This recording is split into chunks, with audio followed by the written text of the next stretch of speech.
Hello friends, welcome back to remarkable studies. आज की इस वीडियो में हम अपनी लास्ट वीडियो को ही कंटिन्यू करेंगे। इससे जो पहले की वीडियो है हमने उसमें फॉर्मेट पढ़ा है कि हम फंड्स फ्रॉम ऑपरेशंस और फंड्स लॉस्ट इन ऑपरेशंस कैसे कैलकुलेट करते हैं, उसका फॉर्मेट क्या है, स्टेटमेंट फॉर्म में भी और अकाउंट फॉर्म में भी। आज हम उसी से रिलेटेड एक न्यूमेरिकल सॉल्व करेंगे ताकि आपको अगर फॉर्मेट समझने में कोई प्रॉब्लम रही हो तो वो आपकी इस क्वेश्चन से क्लियर हो सके। चलिए स्टार्ट करते हैं। आज हम सॉल्व करेंगे क्वेश्चन नंबर 4। देखिए आप, हमें क्वेश्चन में जो है वो प्रॉफिट एंड लॉस अकाउंट दिया हुआ है। आपको यहाँ पर 2 ईयर बैलेंस शीट नहीं गिवन है, तो घबराइए मत, इसे सॉल्व करना भी उतना ही इजी है। अब देखिए, सबसे पहले हमें क्वेश्चन जो है वो स्टार्ट करना होता है closing balance of profit and loss account से, जो हमें क्लोजिंग ईयर का क्वेश्चन में गिवन होता है। लेकिन यहाँ पर कोई 2 ईयर बैलेंस शीट नहीं है, इसलिए प्रॉफिट एंड लॉस अकाउंट का जो नेट प्रॉफिट आपको क्वेश्चन में दिया होगा वही आपका क्लोजिंग बैलेंस बन जाएगा ऑफ करंट ईयर। ठीक है, क्लोजिंग बैलेंस हमें पता लग गया। अब उसके बाद हम चेक करते हैं कि हमने कौन कौन सी चीजें जो है वो ऐड करनी है। मैंने आपको फॉर्मेट में भी समझाया था, क्लोजिंग बैलेंस से हम स्टार्ट करते हैं, फिर उसके बाद हम नॉन फंडिंग और नॉन ऑपरेटिंग एक्सपेंसेस को ऐड करते हैं और नॉन फंड और नॉन ऑपरेटिंग इनकम्स को हम माइनस करते हैं। ये प्लस माइनस क्यों करते हैं ये मैं ऑलरेडी अपनी लास्ट वीडियो में समझा चुकी हूँ। अगर आपने वो वीडियो अभी तक नहीं देखी है तो उसे ज़रूर देखें ताकि आपको ये सारा कंसेप्ट क्लियर हो सके। चलिए सबसे पहले हम डेबिट साइड देखते हैं। हमें पता है डेबिट साइड पर हम जो चीज़ें लिखते हैं वो हम एक तरह से माइनस करते हैं अपना प्रॉफिट कैलकुलेट करने के लिए, क्योंकि एक्सपेंसेस होते हैं, हम इनकम में से अपने एक्सपेंस माइनस करते हैं। अब हमें जिन चीज़ों को इस प्रॉफिट से बाहर निकालना है उनको बाहर निकालने के लिए हम ये सारी चीज़ें प्लस करेंगे। चलिए सबसे पहले हम फाइंड आउट करते हैं हमने कौन कौन सी चीज़ों को ऐड करना है। सबसे पहले देखिए, क्वेश्चन में हमें एक्सपेंसेस गिवन है। एक्सपेंसेस में लिखा है ऑपरेशन एक्सपेंसेस हैं और डेप्रीसिएशन है। ऑपरेशन एक्सपेंसेस मीन्स हमारे जो ऑपरेटिंग एक्टिविटीज़ के एक्सपेंसेस होते हैं। सो ये तो ऑपरेटिंग है, इनका हमने कुछ नहीं करना है। ये डेप्रीसिएशन मैं ऑलरेडी बता चुकी हूँ कि ये एक तरह की नॉन फंड आइटम होती है। नॉन फंड आइटम को हमने अपने प्रॉफिट से बाहर निकालना है, इसीलिए हम इसे दोबारा से प्लस कर देंगे, इसको दोबारा से एडजस्ट करेंगे। डेप्रीसिएशन का पॉइंट हो गया। उसके बाद loss on sale of building, ये भी मैंने लास्ट वीडियो में बताया। Loss on sale of building जो है वो इन्वेस्टिंग एक्टिविटीज का पार्ट है, ये एक नॉन ऑपरेटिंग एक्सपेंस है। ये भी हमें हमारे फंड्स फ्रॉम ऑपरेशंस में नहीं चाहिए, तो हम इसे भी यहाँ से ऐड कर देंगे, प्लस कर देंगे। उसके बाद पॉइंट आता है एडवर्टाइजमेंट सस्पेंस का। ये भी मैं समझाया था मैंने अपनी लास्ट वीडियो में कि एडवर्टाइजमेंट सस्पेंस जो है वो एक तरह का फिक्टिशियस एसेट होता है और फिक्टिशियस एसेट्स को हम at the end of the year जो है वो राइट ऑफ कर देते हैं। लेकिन जो फिक्टिशियस एसेट्स होते हैं ये ऑपरेटिंग एक्टिविटीज का पार्ट नहीं होते हैं, इसीलिए हमें ये भी हमारे फंड्स फ्रॉम ऑपरेशंस में नहीं चाहिए, इसलिए हमने इन्हें भी ऐड करना है। आगे पॉइंट आता है डिस्काउंट का। ये डिस्काउंट है जो हम कस्टमर्स को डिस्काउंट देते हैं।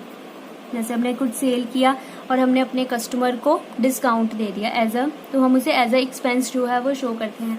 अब कोई भी बिजनेस है उसका अल्टीमेट गोल तो कस्टमर्स को जो है वो गुड्स सेल करना ही है, तो ये जो डिस्काउंट होता है ये ऑपरेटिंग एक्टिविटीज का ही पार्ट होता है, तो इस डिस्काउंट का हमने इस क्वेश्चन में कुछ नहीं करना है।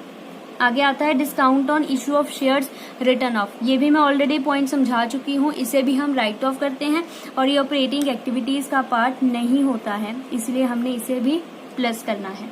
उसके बाद आता है गुडविल का भी पॉइंट बता दिया है। गुडविल को भी हम at the end of the year right of करते हैं और जो गुडविल होती है वो इन्वेस्टिंग एक्टिविटीज का पार्ट होती है, इसका ऑपरेटिंग एक्टिविटी से कोई रिलेशन नहीं है, इसीलिए हमें ये भी हमारे फंड्स फ्रॉम ऑपरेशंस में नहीं चाहिए।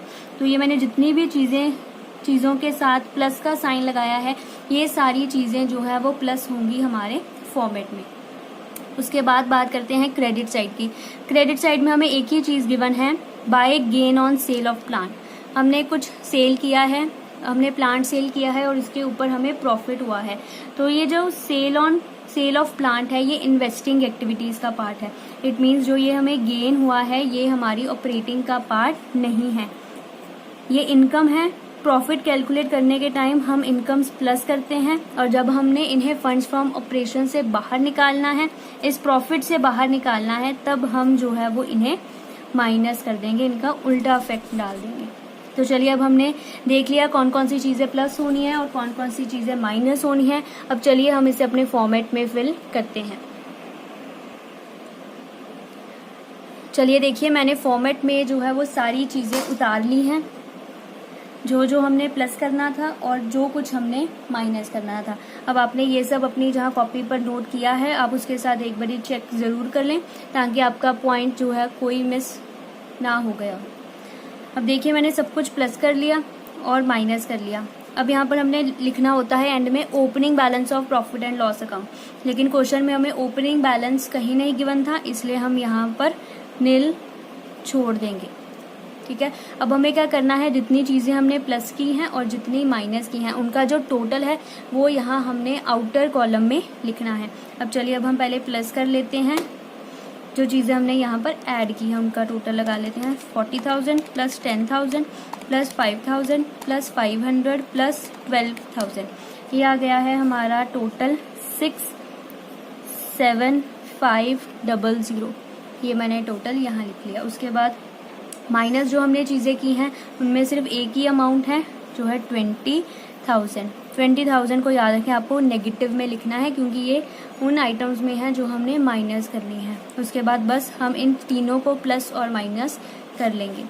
52,000 प्लस 67500 माइनस 20,000, ये आ जाएगा 99500, और ये जो है ये हमारा आंसर आ गया है फंड्स फ्रॉम ऑपरेशंस का।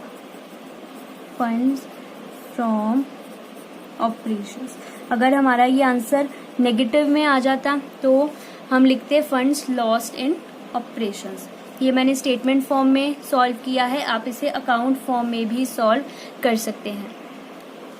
चलिए अब मैं आपको अकाउंट फॉर्म में भी सॉल्व करके बता देती हूँ कि हम इसे किस तरह से सॉल्व करते हैं।